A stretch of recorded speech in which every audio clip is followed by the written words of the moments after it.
everyone, and welcome to episode number 2 of our BioBasics series. This is me, Pragya, and welcome to BioFoundry. So, हमारी BioBasics series का main target क्या है? The target is that we want to make the basics of biology very strong. In our last episode, we talked about the 7 characteristics of life, and for that, what we did? We met Mrs. Gren. Right हम उनसे मिले, उनसे हमने बात की और समझा कि भाई ये 7 कैरेक्टरिस्टिक्स लाइफ को कैसे डिफाइन करते हैं। आज हम चलेंगे एक स्टेप आगे। हमने लाइफ तो डिफाइन कर ली, पर वो कौन सी ऐसी फंडामेंटल चीज है जिसकी वजह से ये लाइफ जो हम कह रहे हैं इसको हम समझ पाते हैं, देख पाते हैं। अगर आप किसी भी पर्टिकुलर चीज के बारे में जानना चाहते हैं तो आपको उसकी बेसिक एलिमेंट्स को जानना बहुत जरूरी है। तो बायोलॉजी जबकि एक स्टडी है लाइफ की, हमने ये तो समझ लिया कि ये कैरेक्टरिस्टिक्स हैं लाइफ के। Now let us move on to that basic unit जो लाइफ को एग्जिस्ट करवाती है, जो हमें दिखाती है कि how life is.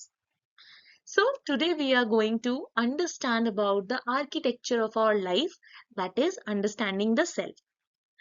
This will cover the story from discovery to the modern divide, presented by me, Pragya.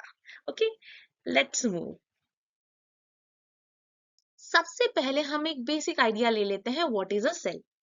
So when I say cell, सबसे पहली चीज है कि that is the structural and functional unit of our life. Structurally भी और functionally भी। ये क्या है? ये basic unit of our life है। देखिए, जो स्मॉलेस्ट यूनिट है वही तो बेसिक फंक्शनल और स्ट्रक्चरल होगी, राइट? जो छोटे छोटे यूनिट्स बनके एक पूरी बड़ी एंटिटी बनाते हैं। यानी ऑर्गेनाइजेशन उनकी ऐसी होती है कि एक पूरा स्ट्रक्चर खड़ा होता है, and that structure is constituted by the cells, and hence these smallest units are considered as alive, right? Now, एक बहुत इंपॉर्टेंट प्रॉपर्टी जिससे आप इस चीज को प्रूव कर सकते हैं that cell is the living entity, वो क्या है? उसकी autonomous activity. A single cell is capable of taking up the nutrients and converting it to energy. और जो वेस्ट प्रोडक्ट है उसको बाहर भी निकाल लेता है। अब हमने पिछली बार जब एपिसोड में हम पढ़ ही रहे थे कि 7 कैरेक्टरिस्टिक्स में से एक्सक्रीशन, न्यूट्रिशन, फिर एनर्जी, ये सारी चीजें हमने पढ़ी थी। तो एक सेल ये सारी चीजें फंक्शन कर पा रहा है ना? तो यही तो है basic unit of life. So I hope एक जनरल आइडिया आपको सेल क्या है समझ आ गया हो।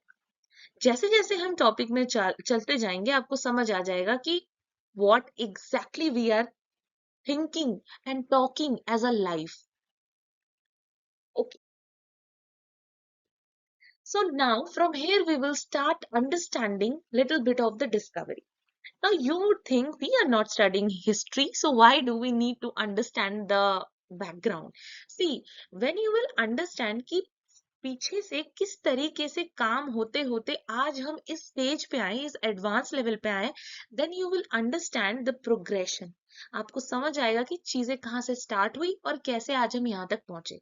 हम किसी भी चीज को मास्टर करने के लिए ना ये जानना बहुत जरूरी है। सो हम पहले इस टाइमलाइन को स्टडी करेंगे। सो रॉबर्ट हुक इन 1665 उन्होंने एक हनीकॉम्ब लाइक स्ट्रक्चर देखा था। ये जो आप स्ट्रक्चर देख पा रहे हैं ये हनीकॉम्ब लाइक, जैसे कि आप जो बी हाइव देखा होगा आपने पेड़ों पर, उसमें आपने कुछ इस तरीके के पैटर्न्स देखे होंगे उनके पूरे उस स्ट्रक्चर पर। अब यहाँ छोटे छोटे पोर्स देखे उन्होंने, किस पे देखा? कॉर्क पे। Dead plant bark. Plant bark मतलब जो पेड़ों की जो छाल होती है ना, वो जब डेड हो जाती है, गिरे होते हैं, आप देखिए, आपने देखा भी होगा आसपास पेड़ों के, तो वो जो पर्टिकुलर छाल है उसमें क्या होती है, ऐसे छोटे छोटे पोर्स बने होते हैं। Now these pores just look like small cells. अब सेल्स, लैटिन में इन्हें स्मॉल रूम्स कहा जाता है, सेल्यूला। एक्चुअली रॉबर्ट हुक ने कहा था सेल्यूला। अब इसका मतलब क्या हुआ कि छोटे रूम, लैटिन लैंग्वेज में इन्हें छोटे छोटे रूम्स कहा जाता है। अब ये जो पूरा उन्होंने कॉन्सेप्ट दिया ना, उन्हें इसे देख के उन रूम्स का रिजेम्बलेंस मिला, so he name them as cells. Okay, अब ये जो उन्होंने देखा ये एग्जैक्टली वो लाइव सेल नहीं थी, these were the remaining cell walls of dead plant tissue. तो ये उनकी डिस्कवरी थी in 1665। Okay, moving on to our next slide. तो इस डिस्कवरी से कैसे हम एक स्टेप आगे गए? एंटनी वॉन लिवेनहॉक, उन्होंने सबसे पहले एक लाइव सेल देखा। सी व्हाट हैपेंड कि जो रॉबर्ट हुक थे उन्होंने तो डेड प्लांट बार्क में ये चीज देखी, बट एंटोनी वॉन लिवेनहॉक, इन्होंने एक लाइव सेल देखा और उसे डिस्क्राइब किया। उन्होंने कुछ स्केचेस बनाए थे जिनमें उन्होंने छोटे छोटे माइक्रो ऑर्गेनिज्म का स्ट्रक्चर दिखाया था, and these were nothing but called as animalcules. He observed these all things with the help of his handcrafted single lens microscope. Can you just imagine कि उनके खुद की स्किल से उन्होंने इसे डिजाइन किया था एंड फिर ऑब्जर्व किया था। अब इनकी मेजर डिस्कवरीज क्या क्या थी ये जानना जरूरी है कि उन्होंने एग्जैक्टली क्या क्या चीजें देखी थी। Bacteria, protest, red blood cells, sperms, ये सारी चीजें ऑब्जर्व हुई थी उन्हें। अब उनके जो लेंसेज थे वो मैग्नीफाई कर सकते थे ऑब्जेक्ट्स को अप टू 270 टाइम्स तक। So at that point of time this was indeed a great invention, right? इसी तरीके से एक हम डेड से लाइव सेल तक पहुंचे। अब इसके बाद क्या हुआ कि बहुत ऐसी सारी चीजें हुई जिससे धीरे धीरे ये पूरा सेल का जो एक आइडियोलॉजी था ये बनने लगा, इसका पूरा स्ट्रक्चर धीरे धीरे समझ आने लगा। रॉबर्ट हुक, एंटोनी वैन लिवेनहुक के बारे में तो हमने पढ़ लिया। अब 1831 में क्या हुआ, रॉबर्ट ब्राउन, उन्होंने न्यूक्लियस डिस्कवर्ड किया। Nucleus is the part of the cell, इसे हम कंट्रोल सेंटर कहते हैं, बट उन्होंने ये चीज कहाँ ऑब्जर्व की थी, ऑर्किड प्लांट सेल्स पे। फाइन। देन इन 1839 जेई पुरकिंज, इन्होंने प्रोटोप्लाज्म एक टर्म बताई। अब ये किसके कॉन्टेक्स्ट में था, ये बेसिकली था प्लांट्स के context. Fluid jelly like living matter inside the cell, उन्होंने उसे प्रोटोप्लाज्म कहा। फिर 1855 में रुडोल्फ विर्चो आए। रुडोल्फ विर्चो ने बायोजेनेसिस की थ्योरी दी। उन्होंने कहा ओमनिस सेल्यूला ई सेल्यूला, मतलब सेल्स कम फ्रॉम सेल्स, एक सेल से दूसरा सेल आता है। फिलहाल के लिए आप ये बातें समझ लीजिए बस जो मैंने आपको बताई। जैसे जैसे हम आगे बढ़ेंगे आपको ये सारी बातों का मतलब धीरे धीरे समझ आने लगेगा कि सेल से सेल कैसे आते हैं, ये सारी चीजें क्या होती हैं। ठीक है, तो चलिए हम आगे बढ़ते हैं।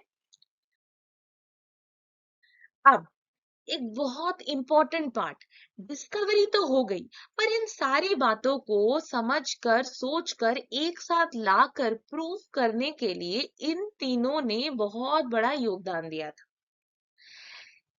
मैथियस किल्टन ने 1838 में, थियोडोर स्वॉन ने 1839 में एंड रुडोल्फ विर्चो ने 1855 में। ये सारे लोग अपने अपने फील्ड में इन्होंने कुछ ना कुछ ऐसी डिस्कवरी की, कुछ ना कुछ ऐसी बातें इन्होंने खोजी जिससे आज हमारा सेल थ्योरी इतना ज्यादा प्रोमिनेंट, टू द पॉइंट और क्लियर है। चलिए हम देखते हैं कि इन्होंने क्या ऐसी बातें कही थी। इनके तीन पॉस्टुलेट्स थे। पहला पॉस्टुलेट था all living things are made of cells. इन्होंने कहा कि हर एक चीज जिसे हम जीवित कहते हैं, जिसमें जीवन है, वो सेल से बना हुआ है। जैसे कि एक लीफ, इस लीफ के बेसिक स्ट्रक्चर जब आप इंटरनल स्ट्रक्चर को ऑब्जर्व करेंगे you will see this type of cells. Next, if we talk about human beings also, तो एक सेल, सेल से बना टिश्यू, टिश्यू से बना सिस्टम, सिस्टम से बना ऑर्गेनिज्म। सो हर लिविंग थिंग्स, एक जो आज हम पूरी एंटिटी देख रहे हैं वो सेल से बनी हुई है। Cell is the basic and structural functional unit of life. अब उनका दूसरा पॉस्टुलेट क्या था, cell is the basic structural and functional unit of life. ये बात कैसे साबित हुई, भाई सेल में वो सारे काम होते हैं, चाहे वो एनर्जी बनाना हो, न्यूट्रिशन, एक्सक्रीशन, रेस्पिरेशन, सब कुछ होता है। जो एक लाइफ की कैरेक्टरिस्टिक्स होती है इस पर्टिकुलर सेल में, वो सारी कैरेक्टरिस्टिक, वो सारे फंक्शंस होते हैं, और इसी सेल से तो मिलकर हम सब बने हैं। Then definitely it is the structural and functional unit of life. Now we will move on to our next slide and the next postulate, all cells arise from pre-existing cell। अभी थोड़ी देर पहले हमने उस टेबल पे देखा था ना कि cells arises from the cell, this is what we are talking about। Now see, cell में ना एक प्रोसेस होता है and you all must have heard about it, cell division. एक सेल डिवाइड करके बनाती है दो डॉटर सेल। ये प्रोसेस भी हम आगे के अपने एपिसोड्स में पढ़ेंगे, बट फिलहाल के लिए इतना जान लीजिए कि एक सेल अगर एग्जिस्ट करती है and then it divides to produce two daughter cells, दो और सेल्स बना देती हैं, तो इससे ये बात तो साबित हो गई ना कि जो पिछला सेल था उसके एग्जिस्टेंस के बिना ये दो नए सेल नहीं आते। इसीलिए कहा गया है कि all the cells arises from the pre existing cell. I hope these three postulates are clear to you. Now we will move on to our next thing. That is the modern divide. And what I am talking about as a divide? Yes, eukaryotic cell and the prokaryotic cell. अब ये eukaryotic और प्रोकारियोटिक cell क्या है? चलिए चलिए इसे भी decode कर ले। Okay, so the very first thing is the prokaryotic cell. इनको हम कह सकते हैं द एंशियंट मिनिमलिस्ट। थोड़ा फैंसी नाम दे दिया मैंने, बट आप समझ जाएंगे मैं ऐसा क्यों कह रही हूँ। देखिए, प्रो कार्योन, प्रो का मतलब होता है प्रिमिटिव, ठीक है, प्राचीन, पुरातन कह लीजिए। कार्योन, ये जो नेम है दैट मीन्स न्यूक्लियस। ओके, अब इसका जोड़ के हम ये मतलब निकालते हैं कि ऐसे सेल्स जिनमें जो न्यूक्लियस था वो प्रिमिटिव था। प्रिमिटिव था क्या था, थोड़ी कंफ्यूजिंग बात लग रही होगी। इनके फीचर्स जब मैं आपको एक्सप्लेन करूंगी तो आपको क्लियर हो जाएगा। देखिए, इनमें ना कोई ऐसा डिफाइंड न्यूक्लियस नहीं था, रैदर इनका तो डीएनए है। अब डीएनए क्या है, तो अभी के लिए इतना जान लीजिए, DNA is the genetic material, जानते ही होंगे। आप अपने मम्मी पापा जैसे दिखते हैं, या अपने मासी, अपने भाई बहन, या फिर कह लीजिए नाना नानी, दादा दादी, किसी की भी तरह आप जो रिजेम्बलेंस होती है, आपके बाल, आपके फेशियल फीचर्स, आपका अपीयरेंस, सब कुछ इस डीएनए के पास लिखा है कि आप कैसे बनने वाले हैं। ये वो जेनेटिक मटेरियल है जो हमारी हेरिडिटरी ट्रेट्स कैरी करते हैं, है ना। तो ये जो डीएनए है हर सेल के अंदर होता है। अब इसको जो स्ट्रक्चर एनवेलप करता है हमारे मॉडर्न ह्यूमन बींग्स में, वो प्रोकार्योटिक सेल्स में प्रेजेंट नहीं होता है। ये डीएनए सर्कुलर होता है और floats in the nucleoid region. ये जो जगह आप देख रहे हैं, इस जगह को कहते हैं, let me mark it for you, ये this particular DNA, okay, this is the DNA and this region, sorry थोड़ा आगे पीछे हो गया बॉर्डर, बट आप समझ जाइए कि ये जो पूरा एरिया है जहां पे ये एग्जिस्ट कर रहा है ना, ये पूरा डीएनए, ये एरिया को हम क्या कह देते हैं, हम इसे कह देते हैं न्यूक्लियोइड रीजन। और एक इसमें चीज होती है कि इसमें ना कोई मेम्ब्रेन बाउंड ऑर्गेनल्स नहीं होते हैं। मेम्ब्रेन बाउंड ऑर्गेनल्स मतलब, ऑर्गेनल्स यानी कि वो छोटे छोटे और कंपार्टमेंटलाइज्ड स्ट्रक्चर्स उसके अंदर होते हैं जिसकी मदद से सेल फंक्शन करता है। पर इन जो प्रोकार्योटिक सेल्स में ना ये होते ही नहीं है। पर हाँ, एक स्ट्रक्चर हमें देखने को मिलता है, दैट इज राइबोसोम, और ये स्मॉलर इन साइज होता है, दैट इज 70S। अब इसके एग्जांपल्स क्या क्या हो सकते हैं? हमने क्या कहा, प्रो मतलब प्रिमिटिव, प्रिमिटिव क्या क्या हो जाएगा हमारे से पहले? Yes, bacteria, blue green algae. ये सारी चीजें हमें क्या बताती हैं कि this prokaryotic cell is all about the ancient time, right. हमारे एंसेस्टर्स के बारे में बता रही है एक तरह से। पहले क्या था, इनिशियली क्या था, स्टार्टिंग में क्या था। हम एडवांस लेवल की बात नहीं कर रहे हैं, हाँ, एकदम स्टार्टिंग बेस लेवल, वो टाइम की बात कर रहे हैं जब लाइफ का जनरेशन हुआ। इससे भी रिलेटेड थ्योरी हम आगे डिकोड करेंगे, बट फिलहाल के लिए आप इतना जान लीजिए कि एक प्रोकार्योटिक सेल है जिसमें न्यूक्लियस प्रिमिटिव है। इसमें डीएनए किसी न्यूक्लियस के अंदर नहीं होता है, न्यूक्लियोइड रीजन में होता है, इसीलिए तो ये प्रिमिटिव है सेल। ये इतना एडवांस नहीं है, इसमें कोई मेम्ब्रेन बाउंड ऑर्गेनल्स नहीं है, वो स्ट्रक्चर्स नहीं है जो सेल को फंक्शन करने में हेल्प करती है, ठीक है। अब यूकारियोटिक सेल्स क्या होते हैं? हमने मॉडर्न डिवाइड की बात की, तो जो ये यूकारियोटिक सेल्स हैं ये हमारे आज के कॉम्प्लेक्स स्पेशलिस्ट हैं। यू, यू का मतलब होता है true. And you know karyon का मतलब होता है, कैरियन का मतलब होता है nucleus. That means in cells के पास क्या है? ट्रू न्यूक्लियस है। अब इनके की फीचर्स क्या क्या है? सबसे पहला फीचर जो हमने प्रोकार्योटिक में देखा था वो था न्यूक्लियस के बारे में। वहां तो डीएनए सर्कुलर था और वहां एक न्यूक्लियर रीजन में बस बेचारा बैठा हुआ था।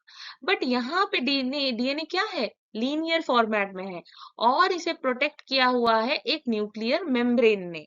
राइट, इसको एक न्यूक्लियर मेम्ब्रेन ने प्रोटेक्ट किया हुआ है। आप यहाँ पे देख भी सकते हैं, दिस इज द न्यूक्लियस। ये जो ऑरेंज सर्कल है ये पूरा एरिया न्यूक्लियस का बता रहा है। अब हमने वहां ये भी सोच सुना, पिछले हम आपने मेरे से सुना कि जो प्रोकारियोटिक सेल्स है ना उनमें वो फंक्शनिंग एलिमेंट्स नहीं है, या कह लीजिए वो कंपार्टमेंट्स नहीं है जहां फंक्शन कैरी आउट होते हैं, ऑर्गेनल्स नहीं है। बट यहाँ यूकारियोटिक सेल्स में क्या होता है? कंपार्टमेंटलाइजेशन मस्ट है। अब वहां हमने एक ऑर्गेनेल के बारे में बात की थी ना, राइबोसोम, जो एक लौता ऑर्गेनेल है जो प्रोकार्योटिक्स में है। वो यहाँ भी प्रेजेंट है बट एडवांस्ड और लार्जर साइज में, दैट इज एटीएस। अब इसके एग्जांपल्स क्या क्या हो सकते हैं? हम modern human beings, animals, plants, fungi, amoeba, right, protist के अंदर आता है वो। So these things are the key features of the eukaryotic cells. दोनों के बारे में थोड़ा थोड़ा जान तो लिया, बट कहीं ना कहीं थोड़ा कॉम्प्लेक्स लग रहा होगा ना आप लोगों को कि कैसे डिवाइड हो गए, कैसे अलग हुए, क्या फीचर्स है। तो this table is your saviour. I want you all to take a screenshot of this because ये आपको एग्जाम्स में भी बहुत हेल्प करेगा। हर एग्जाम्स में ना मतलब किसी ना किसी बेसिस पे ये डिफरेंसेस पूछ लिए जाते हैं, और मेरा तो ये मानना है कि इसको ऑन योर मतलब दिमाग में ऐसा छप जाना चाहिए आपके, बिकॉज ये चीज एक बेसिक है जो एडवांस लेवल तक काम आती है। हमने मीनिंग समझ लिया था, न्यूक्लियस है नहीं है यहाँ पे सब डिफाइंड करके मैंने आपको बता दिया है। एक दो चीजें और यहाँ पे ऐड की है, जैसे कि हम यहाँ पे एक सेल वॉल की प्रेजेंस की बात कर रहे हैं, ठीक है। अब देखिए सेल वॉल की भी बात थोड़ी सी डिस्क्रिप्टिव वे में मैं आपको बता दूं कि अगर हम प्रोकार्योटिक सेल की बात कर रहे हैं तो इनका तो कॉम्प्लेक्स होता है सेल वॉल, एंड पेप्टिडोग्लाइकन का बना हुआ होता है basically in bacterias, right. And in eukaryotic cells में क्या होता है? दे है सिंपल सेल्यूलोज और काइटिन का बना होता है। अब ये जो सेल वॉल है यूकारियोट्स में, in our very next episode that is episode number 3 we will learn that eukaryotic cells के बिना दो ऐसे सेल्स होते हैं, एक प्लांट सेल एक एनिमल सेल, जिसमें हम देखेंगे कि सेल वॉल की प्रेजेंस पे भी कितना असर पड़ता है, ठीक है। जहां एनिमल सेल में सेल वॉल होगा कि नहीं होगा और प्लांट में है तो कैसा है, ये हम देखेंगे। बट उससे पहले आप इतना जान लीजिए कि प्रोकार्योटिक सेल का जो सेल वॉल है वो काफी कॉम्प्लेक्स होता है और यूकार्योटिक सेल्स का बहुत ही सिंपल होता है। And this table is a must to remember the difference. So this was the very basic and the fundamental part of the cell that I wanted to share with all of you. Now let us have a very quick recap of the three essential elements that we studied in this whole slides. पहला तो theory, theory यही है कि सारे life form क्या है? Cellular है। Cellular यानी कि सेल से बने हुए, चाहे वो प्लांट हो, एनिमल हो, हम ह्यूमन बींग्स हो, सब कुछ सेल से बना हुआ है। एंड एक सेल प्री एग्जिस्टिंग सेल से ही आती है, मतलब ये जो नए सेल्स होते हैं वो पुराने सेल से ही बनते हैं।